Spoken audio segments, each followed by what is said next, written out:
I'm a storyteller, and I would like to tell you a few personal stories about what I like to call the danger of the single story. I grew up on a university campus in eastern Nigeria. My mother says that I started reading at the age of 2, although I think 4 is probably close to the truth. So I was an early reader, and what I read were British and American children's books. I was also an early writer. And when I began to write at about the age of 7, stories in pencil with crayon illustrations that my poor mother was obligated to read, I wrote exactly the kinds of stories I was reading. All my characters were white and blue-eyed. They played in the snow. They ate apples. And they talked a lot about the weather, how lovely it was that the sun had come out. Now, this despite the fact that I lived in Nigeria. I had never been outside Nigeria. We didn't have snow. We ate mangoes. And we never talked about the weather because there was no need to. My characters also drank a lot of ginger beer because the characters in the British books I read drank ginger beer. Never mind that I had no idea what ginger beer was. And for many years afterwards, I would have a desperate desire to taste ginger beer. But that is another story. What this demonstrates, I think, is how impressionable and vulnerable we are in the face of a story, particularly as children. Because all I had read were books in which characters were foreign, I had become convinced that books, by their very nature, had to have foreigners in them and had to be about things with which I could not personally identify. Now, things changed when I discovered African books. There weren't many of them available, and they weren't quite as easy to find as the foreign books, but because of writers like Chinua Achebe and Kamara Laye, I went through a mental shift in my perception of literature. I realized that people like me, girls with skin the color of chocolate, whose kinky hair could not form ponytails, could also exist in literature. I started to write about things I recognized. Now, I loved those American and British books I read. They stirred my imagination. They opened up new worlds for me. But the unintended consequence was that I did not know that people like me could exist in literature. So what the discovery of African writers did for me was this. It saved me from having a single story of what books are. I come from a conventional middle-class Nigerian family. My father was a professor. My mother was an administrator. And so we had, as was the norm, live-in domestic help who would often come from nearby rural villages. So the year I turned 8, we got a new houseboy. His name was Fide. The only thing my mother told us about him was that his family was very poor. My mother sent yams and rice and our old clothes to his family. And when I didn't finish my dinner, my mother would say, "Finish your food. Don't you know people like Fide's family have nothing?" So I felt enormous pity for Fide's family. Then one Saturday, we went to his village to visit. And his mother showed us a beautifully patterned basket made of dyed raffia that his brother had made. I was startled.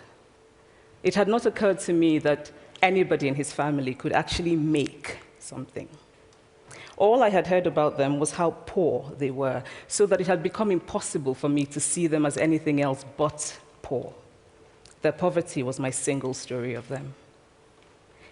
Years later, I thought about this when I left Nigeria to go to university in the United States. I was 19.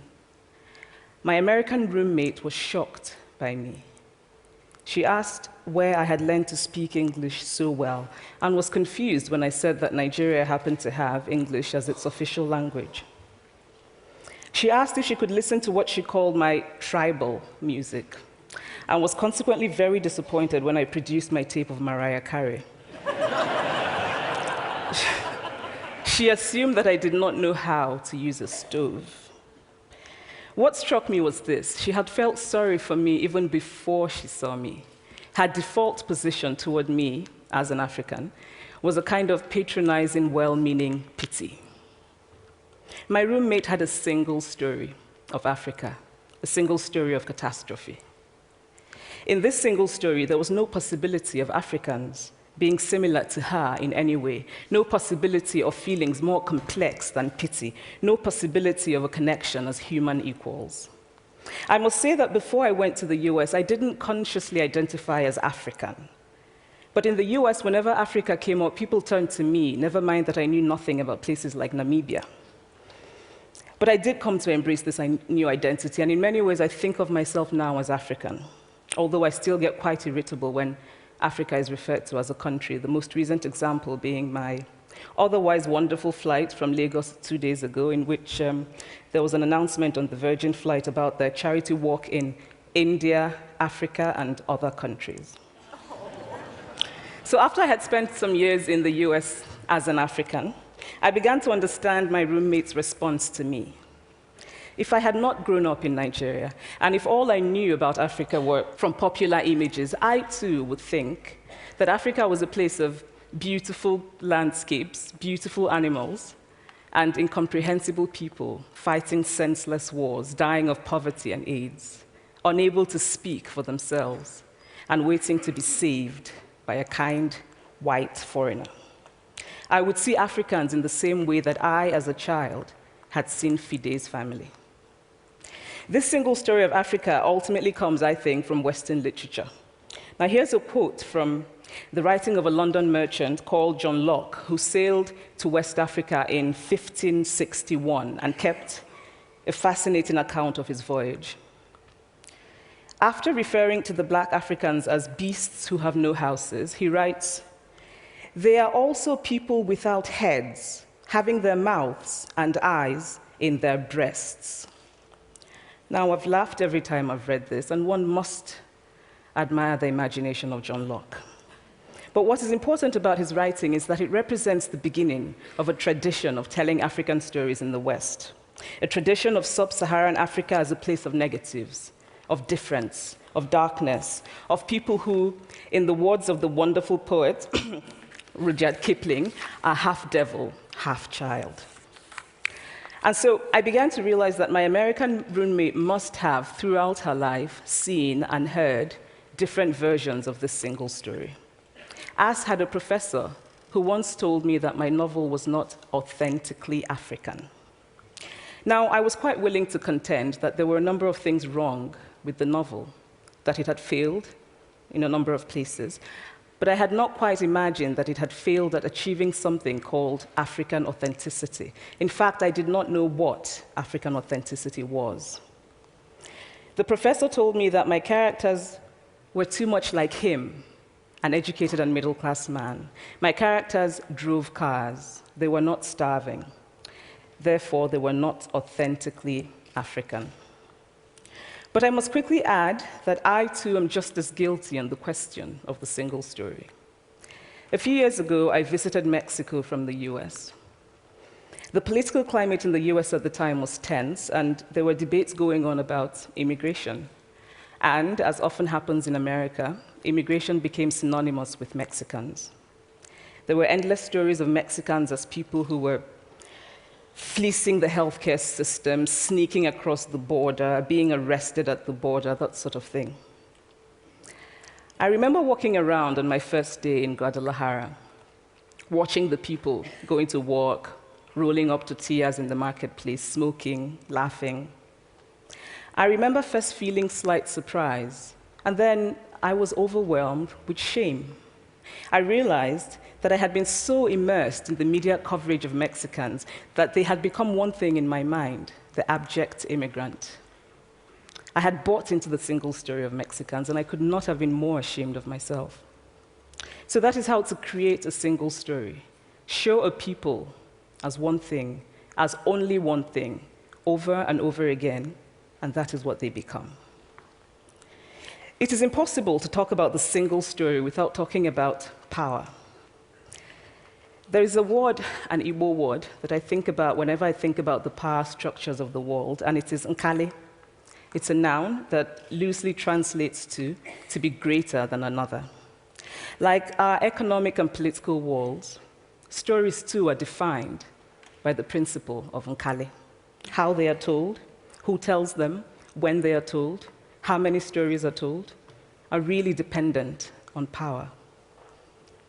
Power is the ability not just to tell the story of another person, but to make it the definitive story of that person.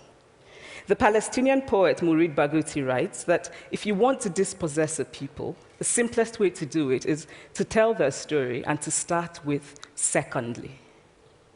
Start the story with the arrows of the Native Americans and not with the arrival of the British, and you have an entirely different story. Start the story with the failure of the African state and not with the colonial creation of the African state, and you have an entirely different story. I recently spoke at a university where a student told me that it was such a shame that Nigerian men were physical abusers like the father character in my novel. I told him that I had just read a novel called American Psycho, and that it was such a shame that young Americans were serial murderers. Now,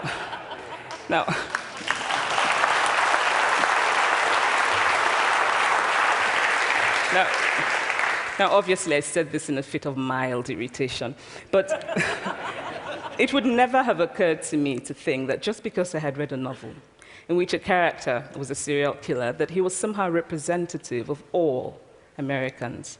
And now, this is not because I'm a better person than that student, but because of America's cultural and economic power, I had many stories of America. I had read Tyler, Updike, and Steinbeck, and Gateskill.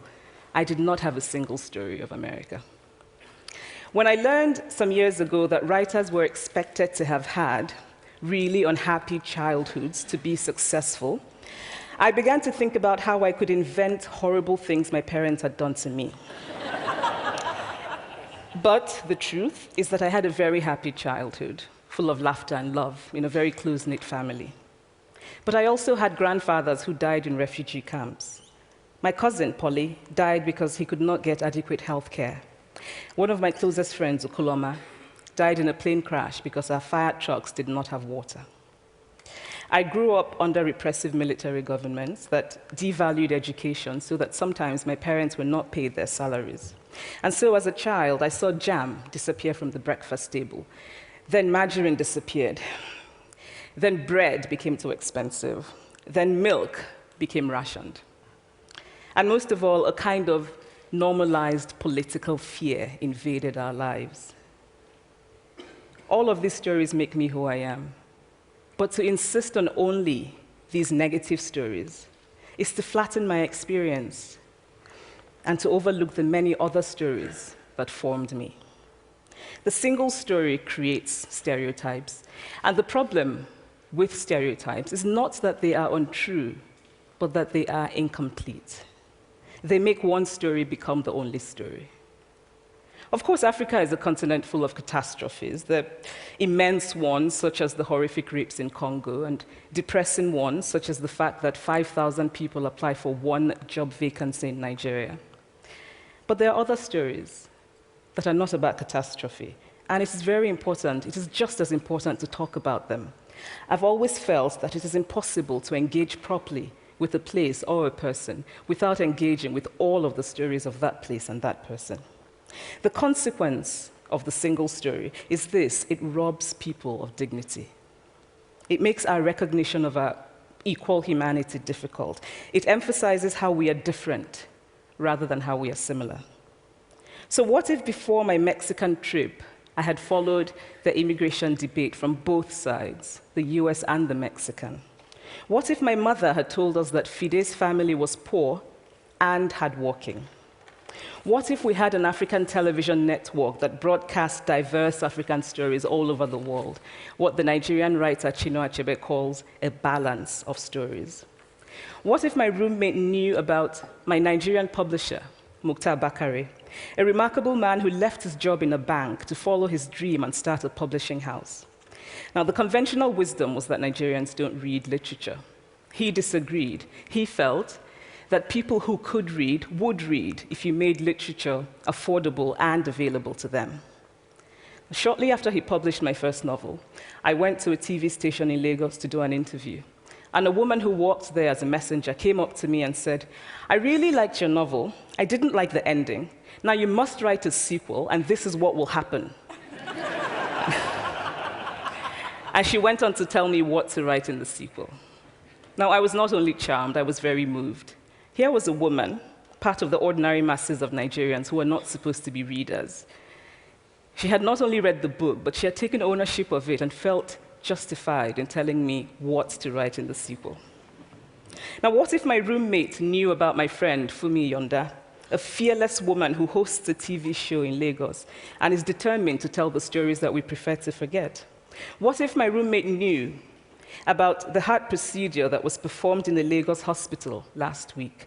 What if my roommate knew about contemporary Nigerian music, talented people singing in English and Pidgin and Igbo and Yoruba and Ijo, mixing influences from Jay-Z to Fela to Bob Marley to their grandfathers? What if my roommate knew about the female lawyer who recently went to court in Nigeria to challenge a ridiculous law that required women to get their husband's consent before renewing their passports? What if my roommate knew about Nollywood, full of innovative people making films despite great technical odds? Films so popular that they really are the best example of Nigerians consuming what they produce. What if my roommate knew about my wonderfully ambitious hair braider who has just started her own business selling hair extensions? Or about the millions of other Nigerians who start businesses and sometimes fail, but continue to nurse ambition?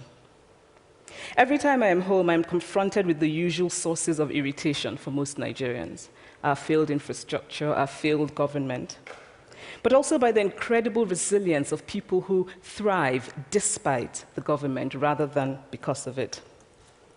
I teach writing workshops in Lagos every summer, and it is amazing to me how many people apply, how many people are eager to write, to tell stories. My Nigerian publisher and I have just started a nonprofit called Farafina Trust, and we have big dreams of building libraries and refurbishing libraries that already exist and providing books for state schools that don't have anything in their libraries, and also of organizing lots and lots of workshops on reading and writing for all the people who are eager to tell our many stories. Stories matter. Many stories matter. Stories have been used to dispossess and to malign, but stories can also be used to empower and to humanize. Stories can break the dignity of a people, but stories can also repair that broken dignity. The American writer Alice Walker wrote this about her southern relatives who had moved to the north, and she introduced them to a book about the southern life that they had left behind. They sat around reading the book themselves, listening to me read the book, and a kind of paradise was regained. I would like to end with this thought, that when we reject the single story, when we realize that there is never a single story about any place, we regain a kind of paradise. Thank you.